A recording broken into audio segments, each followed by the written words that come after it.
And welcome back to another Primetime Muscle. I'm Tim Wilkins, as always joined by Hall of Fame bodybuilder Chris Cormier and the one and only mega promoter and IFBB pro judge, Tara Kilgindy. Thank you, Tim. Glad to be here. Happy to see you and Chris. And I'm happy to see both of you, and we're trying to hold back the laughs. The fun and games started well before the cameras did today. We're talking about, in our first segment today, we're talking about what is the favorite categories of the different divisions in both male and female. Chris, we'll start with you. What do you think maybe is the favorite in your expert opinion or by the fans' opinion, and why do you think so? I'm just gonna, Tim, just have to go with the open bodybuilding, just because it is the wow factor of the sport. It is the big boys. It is where it all goes down. It's where it all happens in the sport is bodybuilding. It's the open guys and the monsters of the sport. You know, they had the popularity just from being the first category to ever be, you know. How it all began. How it all began. So, you know, and it's still holding its own. And like I say, it's building characters now. Again, we used to have a lot of characters back in the day. All that sort of thing is servicing now, and I think that's going to remain king of the sport. Male side, what's your favorite? What do you think is the most popular? Classic physique all the way. I think these guys have made history. You can see the popularity on social media. The Chris Bumstead, Terrence Ruffin, Ramon Dino, Urs Kalinsky, Breon, Ainsley. These guys have made history. They brought it back, a style that had been present in the past, and their level of conditioning, their posing. We were talking, a few weeks back, who's the best poser? Terrence Ruffin. Who's the most popular bodybuilder right now? Chris Bumstead. It's all in the classic. I give huge praise to these guys. They've made history. They're the pioneers of one of the most successful categories. Now, I'm going to kind of meld with you both. As a physique competitor, I love physique, and I love, the Raymond Edmonds, Khalil, Brandon Hendrickson, Ryan Terry's one of my absolute favorites. And it's wildly popular in the sport, but guys, I'm a classic physique guy because I still think posing is such an integral part, but I love the classic golden era posing back from all the way Frank Zane and Arnold, that they integrate those into your era with you and Flex and the guys that really exemplified the physique that they were shooting for. And I love the mass monsters. I love even to see them guest pose when they come out there and they go out into the audience and the shirt comes off and it's just everywhere. But I do love a perfectly sculpted artistic physique in classic, and I think the fans are really starting to lean that way. Yes, I mean, no doubt. Tarek is right. A classic division is very intense for myself, just because, I mean, it's supposed to be the closest thing to a perfect body that we have. Like, there's no one has any hanging, anything that's out of place, something that don't look like an anatomy chart. So these guys are walking anatomy charts up there, posing and taking a front seat, if you will, to the sport. Again, in their category, the most. This is something I ask guys like you about all the time. Classic, you are confined by height and weight. Judges, they go to check-ins, they got to stay in the height and weight. How hard would it have been for you to stay within your weight for your height without just because you were big? But I wasn't a big eater, and I used to wrestle, so I'm able to do a lot of high intensity training with hardly any food in my stomach. I didn't care about my next meal. I could go on 2 meals a day and be fine, still walk around at a hefty size. But like I say, carving up was hard for me because I'm not a big eater. Keeping up on all the meals was a task for me. And when I turned pro, I was 224. So not far off of the weight limit you would have had anyway. Yeah, I was 5'10", 224 at the time. So I could have very well been one of the classic bodybuilders. Probably one of the first classic bodybuilders, because I was trying to get bigger. Yeah. Yeah. You could have maintained. All right. I'm going to ask you, we talk about this all the time. We are fans. You've competed. You're a judge. And a promoter. You've run the full gamut of being involved in bodybuilding. What is your favorite female category? Or what do you think is the most popular? So I like bikini. I think bikini is the entry level on the NPC, and I get to see competitors that just, joined a gym and saw somebody, a friend of theirs, doing a bodybuilding competition, and they come in new. They get into the world of bikini. And judging the bikini at the Olympia is one of the most challenging things a judge can ever do. I always tell new judges, the 2 hardest days of your life as a judge, the first one will be test judging a national show, keeping up with the speed. And the second one would be, if you ever make it to the Olympia, is judging the Olympia bikini, because those competitors are so good. They're so close. I mean, the difference between Jennifer Dory and Loralee Chapados is so small. I don't know how you do it. The difference between Rami and Brandon, the difference between Terrence and Chris Bumstead, Aaron Banks and Brandon Hendrickson. You talk about the physiques of Loralee Chapados, Jennifer Dory, Ashley Colwasser, Isa Piscini, Janet Leigh. They're perfection, and you're really trying to pick some flaws, and sometimes you can't find any. Favorite female? Now, what do you think is the most popular? Well, obviously the bikini is the most popular. That's the biggest numbers. It is the beast of female competitors. Wellness just came about, in recent years, but it's a more intense, I would say. I think everyone's seen so many bikini competitors that they love, and it's a lot of them, and it's a lot to look at, and they all look very well close, like you said. The intensity level is probably equal to the classic bodybuilding style. Like, as far as like people want to see it, it's like just an intense feeling when you see the girls up there, and you're getting different poses going on. You got the glute factor involved in the legs. People want to see that. I think the intensity side is going to go with the wellness. As far as the monster of it is the bikini. So I would have to say, as an MC, I see the largest group is bikini. The largest group of fans is bikini.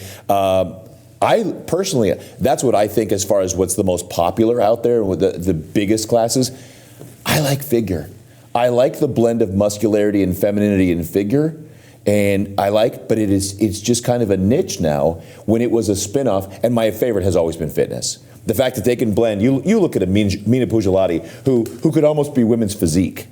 She's so big and proportional and so athletic. You look at Ariel, you look at Missy and Whitney and Oksana. There is so much to me, there always has been, back to the early days of looking at Monica Brandt and seeing that's the conditioning. I used to love, there was a round they used to do that was in an all black jumpsuit. Right. That was just physicality and outline of the human form. Right. There was no striations to be seen and no separation. And I had a huge respect for the 4 rounds they had to go through. Yeah, one of the things is, which one is your favorite? But if I'm not judging, if I'm not promoting, and I just buy a ticket to watch a bodybuilding show, the fitness is incredible, right? Whitney Jones, Oksana, Missy, Ariel Kadar, those jumps are just, they do that and they're on a diet. Are you kidding me? Could you imagine Brendan Curry and Rami and Hadi doing any type of jump? These women are on a diet, they're jumping, and they're stellar. That's the one that gets mainstream into our bodybuilding world. Everybody else backstage at a show, they've got their tan and they're laid out somewhere. They're using their backpack for a bed. They're barely eating half a rice cake because their trainer told them every 15 minutes have some Himalayan salt and some peanut butter. And these girls are over there warming up to do flips. Terry, and also the camaraderie that they share between one another. And they all are stellar athletes, but they're all pushing each other. I can't imagine getting ready for a fitness competition with an injury, pushing through it. That's right there, it's tough. Chris brings up a good point. The camaraderie among fitness competitors is nothing that we see on the other categories. You see them exchanging gifts at the check-in at the Mr. Olympia. They have a relationship. They're so close to each other. They support each other. They really like each other. And you just don't see that in any other categories. I'm not saying that they dislike each other, they're mean to each other, but it's just different in fitness. And I wonder if the level of effort is so immense. I gotta laugh that because they bond. I just can't see, the check-ins for open, and everybody's there, and Ian has a bag from Bath and Body Works for Blessing and Nick. I don't see that. I'm sure there's some bro hugs and some how's it going, what are you weighing kind of stuff going on, but there's nobody exchanging gifts in the open or classic physique. No, for sure. And yeah, classic physique, the classic bodybuilding. I mean, these guys, I'm sure they do a lot of thought, a lot of thinking about each other along the way, but I don't see any gifts being exchanged for sure. Not a lot of guys locking eyes. So we're talking about, so we will go the difference between the favorites by the fans and our personal favorites. I'm going to say fan favorite still for women is bikini, my favorite being fitness and figure. Male would happen to be a classic physique, and then I think the fan favorite is still, I'm going to go with Chris on that one, open. Tarek? Yeah, they love the masked monsters. They love when, huge, big Rami, Brandon Curry, Hadi, Hunter Labrada, when they come on stage. There is that wow factor. I had a chance to watch, for many years, Kai Green versus Phil Heath. That was a showstopper. People loved that. Jay Cutler against Ronnie Coleman. I grew up watching Flex Wheeler against Chris Cormier, Dorian Yates, Ronnie Coleman. I saw the rise of Ronnie Coleman. So yeah, it's the wow factor. And that's why most of the fans around the world, they just can't get enough of those huge guys. And Tarek, also, I think everyone wants to see that. The guys, the girls, bikini, they do want to see those big guys going at it and who's going to win it. I think that's still going to remain king. Now, I do like to see the physique of women. The women's physique class is just like you say, they're walking anatomy charts also, and they have enough muscle, but yet a lot of sleek, classy-looking bodies. And their posing is a little different than women's bodybuilding, and definitely different than women's figure. There's way more femininity going on in their posing, but I feel like, you see some crazy muscle fibers going on in that class. Well, be sure to share with us your favorite classes and why. Give us a good reason why it is you love that class so much. And we've got more Primetime Muscle and more for you to discuss when we come back.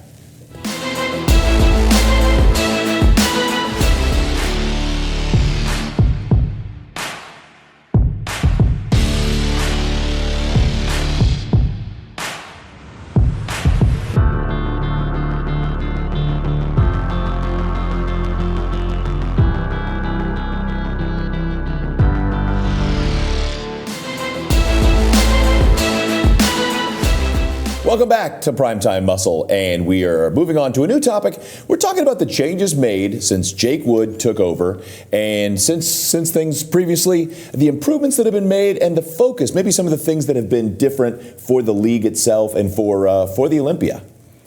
Well, you got to say it's been a large money increase.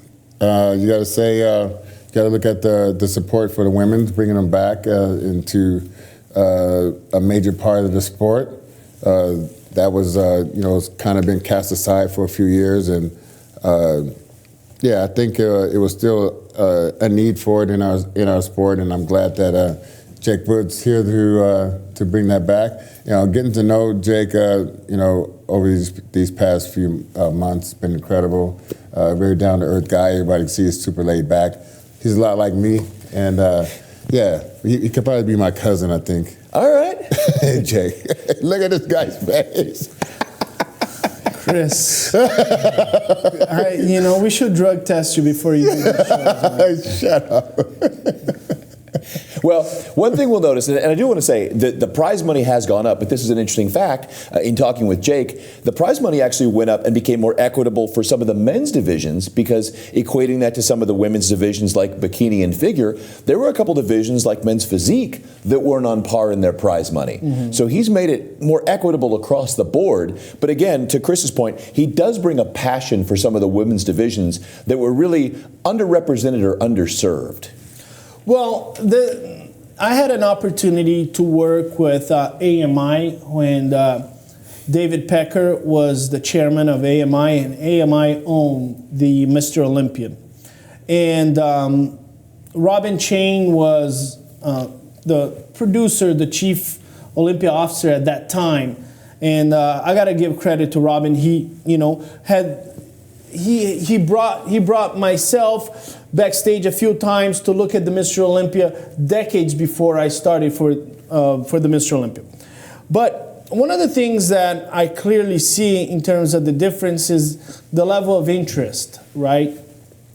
You can catch Jake Wood at an NPC show clapping for an NPC women's physique competitor, true novice.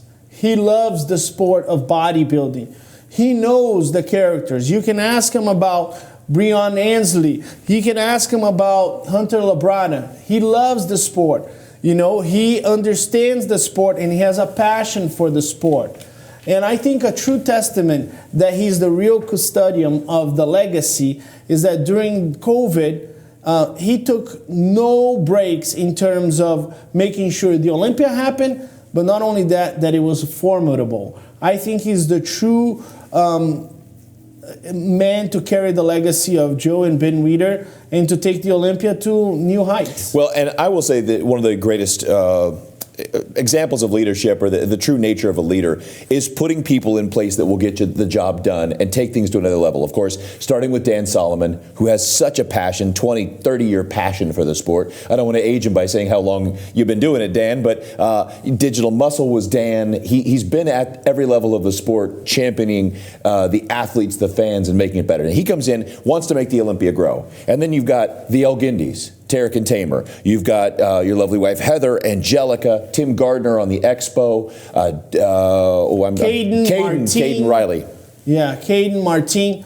So I had a chance to work closely with Dan Solomon, even when he was with AMI, right? When he was with AMI, and he was part of that transition. A lot of credit to him for finding, Jake and saying he's possibly the best buyer to carry the legacy. So Dan deserves a lot of credit on that.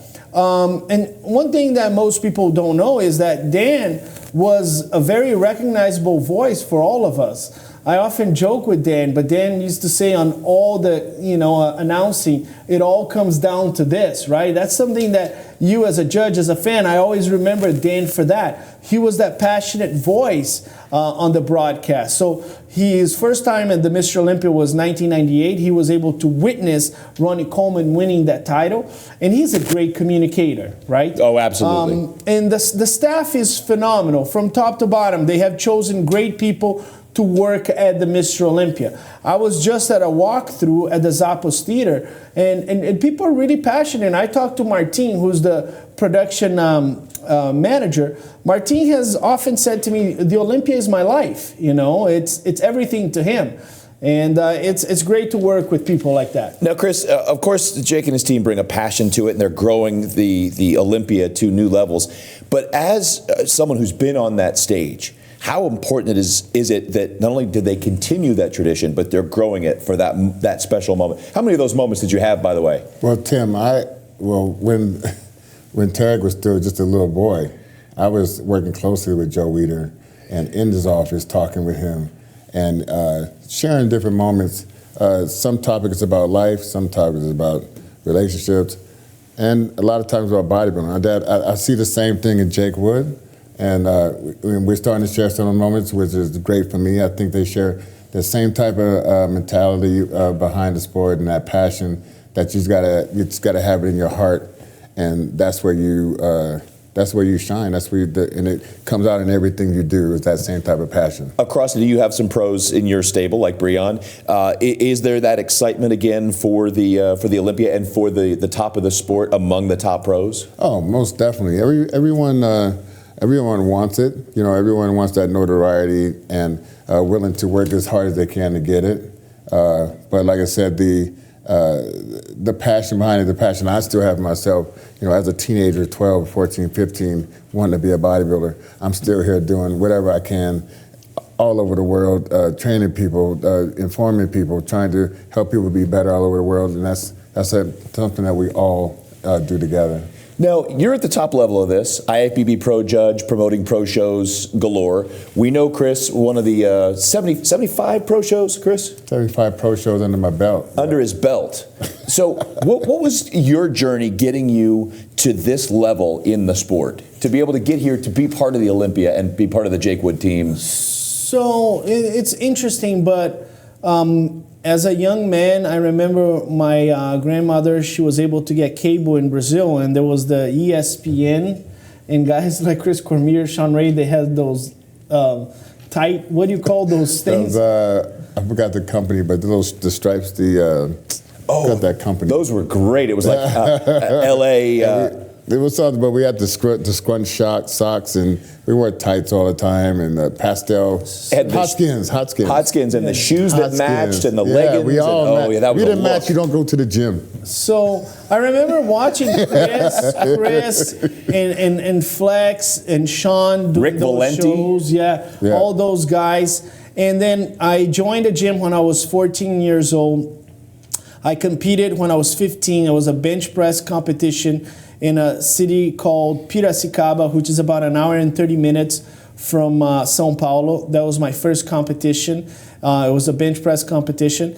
And when I came to the United States, I, obviously joining a gym, and then eventually I started working for a gym. I started working for Gold's Gym Hollywood in 2005. In 2009, I actually signed a contract with Zenadrine. I was the fitness model for Zenadrine. I was in men's health, men's fitness. I used to fly to Toronto. In 2012, I competed as a men's physique competitor here in Mesa, Arizona.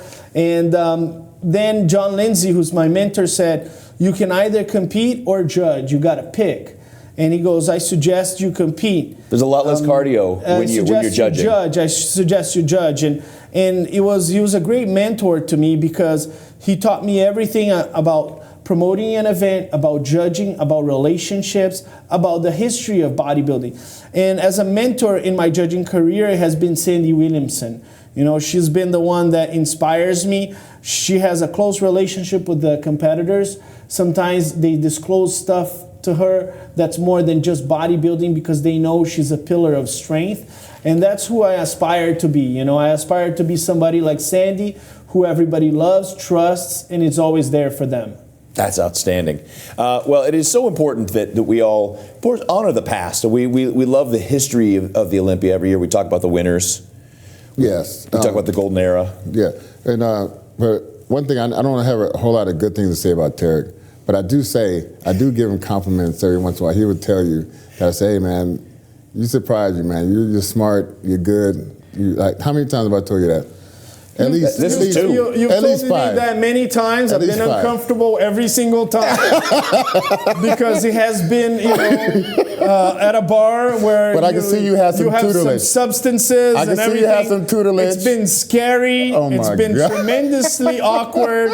And I want to thank you for the compliment.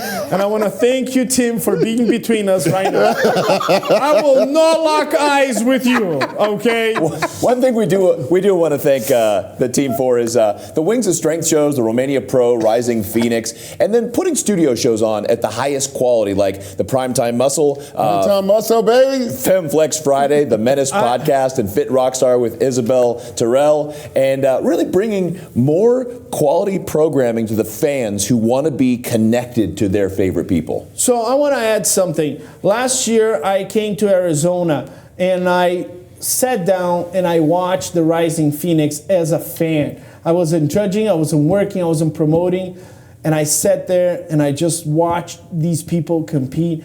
And man, I had an awesome experience. People sometimes, we work in the business and we forget how cool bodybuilding is. And I talk to family members and they go, man, this was so cool. It's so much energy. And I got to give a lot of credit to the staff of the Rising Phoenix, Alice Acasa. She's one of the best promoters in the nation. If you want a first-time show to go, Rising Phoenix is at a casino here in Arizona. It's one of the best shows in the nation. And is it a Corvette? they get a Corvette, you know, and they park the Corvette in front of the hotel, you know what I mean? So you get to see that Corvette every time you walk in, and it's usually red. And Andrea Shaw won that show, and I think it's the second time she's won that show. And you're talking about a precursor for the Olympia. This is it. All the girls that are doing the Olympia, they're doing that show because they won the Corvette. And Andrea Shaw is like, I don't care if I win 10 Olympiads, I'm always going to come back for this car. Well, we've seen a lot of great changes, with more great changes on the horizon, including bringing back the Masters Olympia. Always more competitors across more divisions, which we appreciate, and more opportunities for you to compete, qualify, become an Olympian, and be part of Olympia history. All thanks to Jake Wood and the team. It's any high model car they've been giving away, not just a Corvette. So I think one year they changed. I think they gave a Hummer. I could be wrong, but most of the times it's a Corvette. But I think this year it could be different. It could be a Corvette. But my man, any $50,000 car, I'm happy driving away, you know? Well, we'll find out what we're giving away in our last segment of Primetime Muscle when we come back. You diet down, train hard, and supplement smart for months. When the time comes to step on stage, don't leave your tan to chance. Go with the pros. Pro Tan. #1 worldwide since 1987 and the official sponsor of the Olympia for the last 15 years. Don't step on stage without it. Pro Tan. And we're back with Primetime Muscle. We're wrapping things up with an interesting topic. We're talking about the athletes and how maybe some of them have a parallel to a favorite football team, or their personalities or lifestyle. What is it about someone like Sidney Gillen and the Patriots? Well, before we get to Sidney Gillen and the Patriots, we know who the Buffalo Bills of bodybuilding is. For going to the Arnold Classic 6 times and not making 10 it. times. I was 6 times second. 10 times. So we know who the Buffalo Bills of bodybuilding is. But yes, and yes. Sidney Gillen is the freaking Patriots. She's dominant. She comes back every year, makes it to the playoffs, and wins the Super Bowl. And she just continues to get better. Sidney Gillen is the Patriots of bodybuilding. She is the longest standing dynasty we have. And I love Sidney, and I hate the Patriots, but they represent the same, which is excellence. Well, what about that video gate? What was that they called it? What did it when they were taping the other team? That was the spy game. Spy game with the Patriots.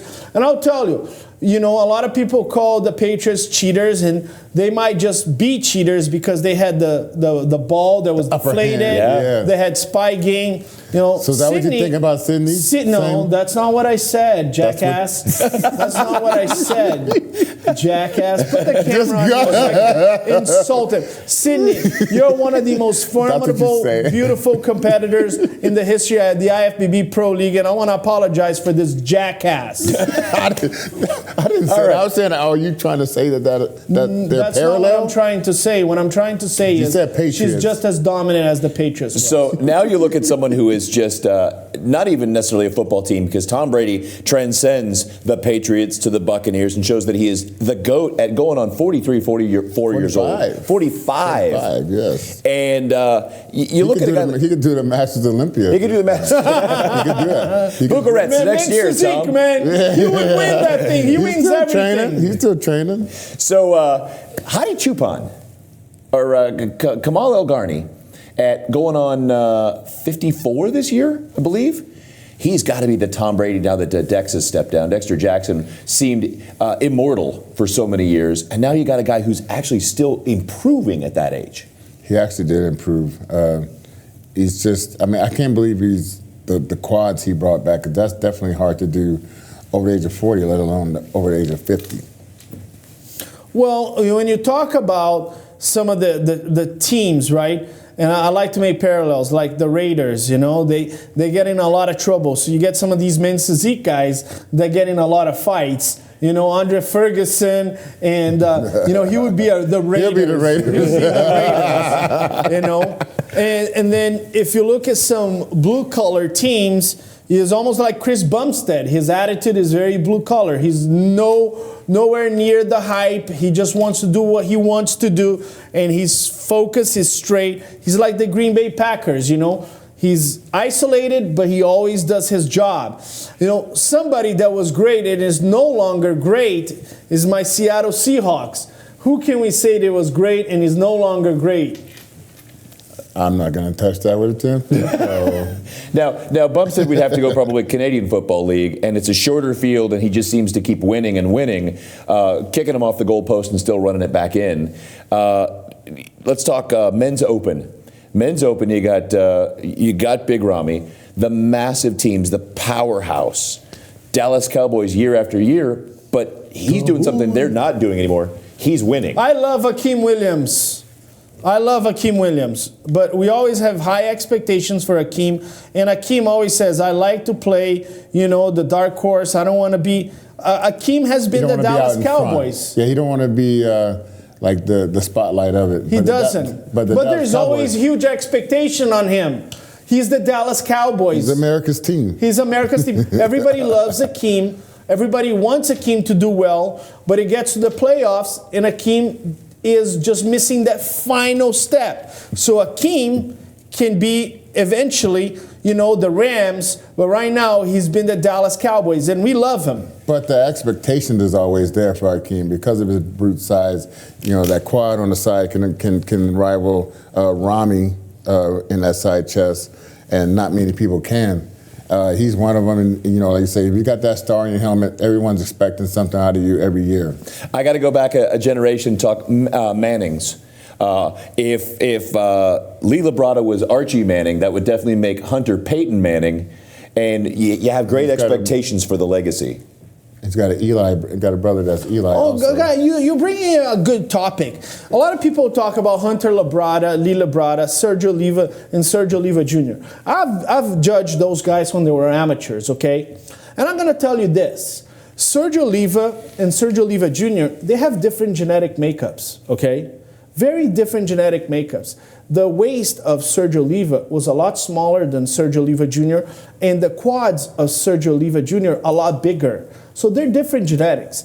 You can see a little bit more resemblance on Lee Labrada and Hunter Labrada, especially on the waist. Hunter has that small waist.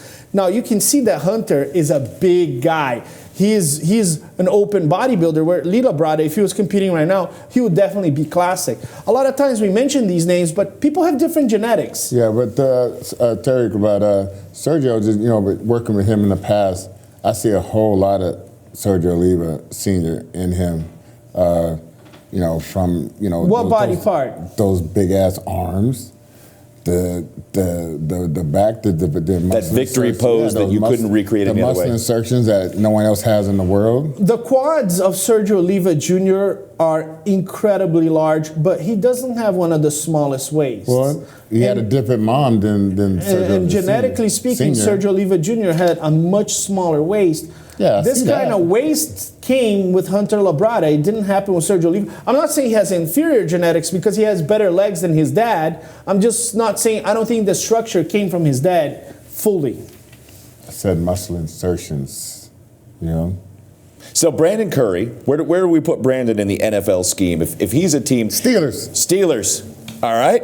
Still just charging and charging, never ending. Brandon, Pittsburgh Steelers. He's going to be there like the Steelers. The Steelers have won many times, and even when they don't have a quarterback, you can always count the Steelers in the playoffs. So Brandon Curry, he's going to be in the playoffs. He's that good. And he's a guy that's consistent in being in the top 5, and I think he'll be there for years to come, you know. But I want to say, who is the Cleveland Browns?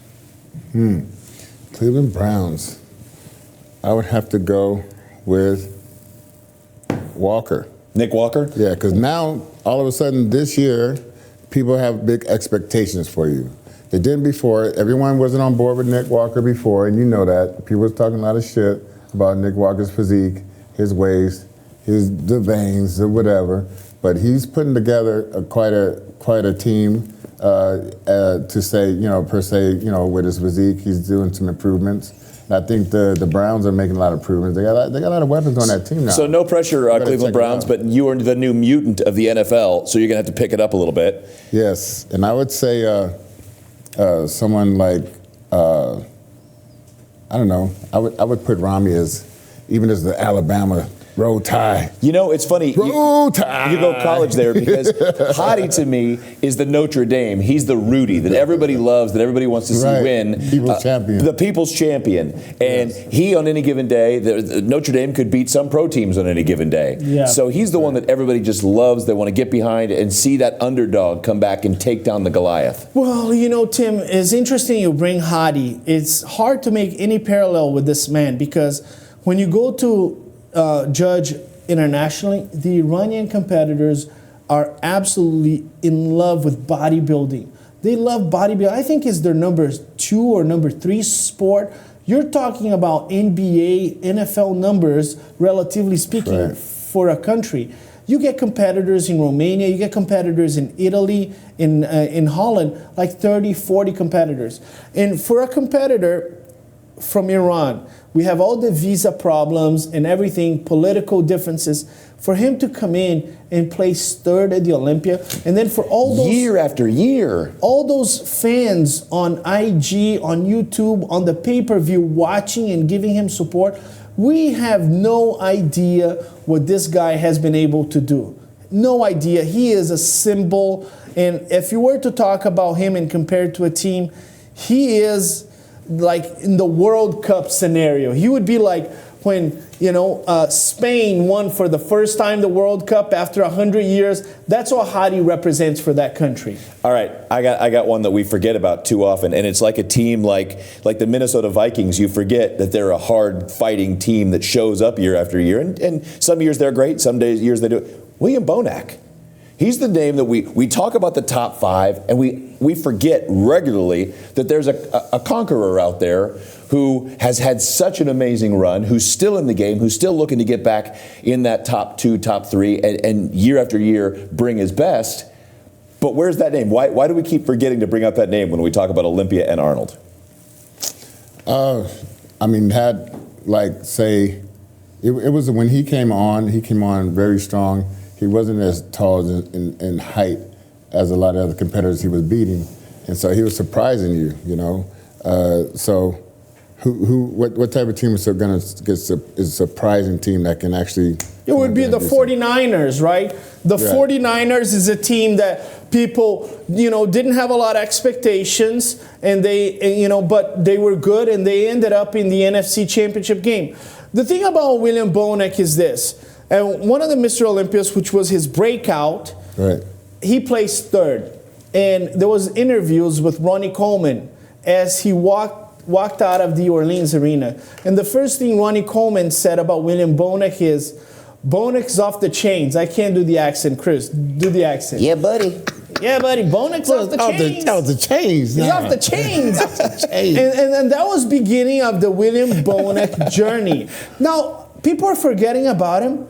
He just placed 2nd at the Arnold, and some people thought that he could have beaten Brandon Curry. So whoever is forgetting Bonac really doesn't know the sport. This guy could be in the top 3. He can be a threat. He has all the density. He's packed with muscle, and he has the experience. We talk about the new guys because it's exciting, but don't forget about William Bonac. I know this guy. He's determined. He can make surprises. Tarek, he is working with Chad Nichols, and I think even at the Arnold Classic, he was working with Chad at that time. But I think he's going to even be better this time because Chad is very strategically putting physiques together. I worked with him myself for a long time. And you're going to for Masters Olympia 2023. So we got to get Chad in there. But yeah, he is. I think he's going to surprise some people again this year. Blessing Awadabu, Rams. Newer team on a couple of wins. Who knows how the season could end? Listen, there's a lot of talk about Blessing. And some people, they just dislike his personality, and some people love it. I got to be honest, I freaking love his personality. I love it He's too. out there. He's confident. He's telling everybody, I'm going to win the Mr. Olympia. I'm one of the best bodybuilders. You guys have counted out the boogeyman. Hey, man, We're missing that. We don't need bodybuilders that are hiding themselves in the corner of a gym. We need guys with energy, confidence. I'm going to win the Mr. Olympia. And if he doesn't, I don't care. I like the fact that he's confident. He's letting the world know. He's, picking up fights with guys. It's all in good fun. I'm a huge fan of Blessing, and I think he's good for the sport. Well, go on and share who you think your favorite bodybuilders, fitness figure, bikini, wellness, who they remind you of, what college or pro team. And as always, share, follow us on IG and YouTube. And guys, so much fun that goes by so fast. Man, I want to stay here all night. Jake can let you. Let's get some lights in here and let's do it. Chris, we're not doing what you've done in the past. Start the party, get some sushi, and Chris is here for the duration. Get some sushi, let's go. We're trying to look credible, Chris. We have ties. Hey, Chris can put away the sushi. I'm impressed. Man, I was like, the waitress was embarrassed. She was like, oh my God, I might not have enough food for this man. The Rock has nothing. And that's a night. That's not a cheat night. That's a grow night right there. That's right. All right, folks, always a pleasure. We look forward to seeing you all the next time on Primetime Muscle. For Tim Wilkins, mega promoter and IFBB pro judge Tara Kilgindi, and Hall of Fame bodybuilder Chris Cormier, we'll see you next time on Primetime Muscle.